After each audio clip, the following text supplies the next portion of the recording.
on today, guys? Today I'm going to show you how to install one of our Glock 19 Magblocks. This product is intended for the Gen 3 through Gen 5 variants of the Glock 19 magazines. If you have a Gen 1 or Gen 2, this product won't work for it, but we do have a product that will work for those magazines on our website at magblocks.com. We sell this as an individual block as well as these retail 3-packs.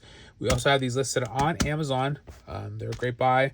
They come pre-cut, ready to install. All you need to do, break down the magazine and install them. That's what I'll show you how to do now.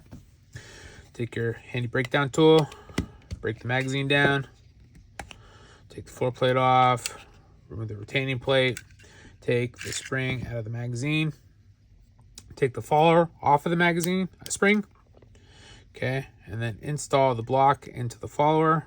You hear a little click, and then just reinstall everything. Real quick, you will notice that we last couple years have been cutting the block slightly shorter. This allows for that 10th round to go in a little easier. If you do have the older style block, don't worry, they still work. We just find this just a little easier for most of our customers. Okay, put everything back together, put in the retaining plate, put the floor plate back on, and you're all set. We can go do a test fitment too.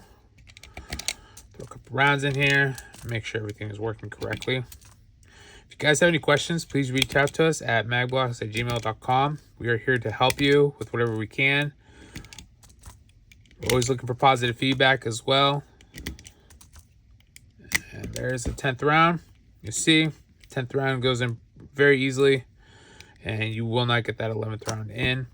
Okay, I run these on my personal carry mags, and they've been working great. Got a couple thousand rounds through each one of them. Never had a problem. They run flawlessly. Okay, guys, and again, these are for the Gen 3 through Gen 5 variants of the magazines for the Glock 19 factory magazines. Again, factory 15-round mags. If you're running extensions, you have to have a longer block. But again, reach out to us if you guys need guidance and help on picking the right product. We're here to help. You guys have a great day. Please rate this video. Thanks.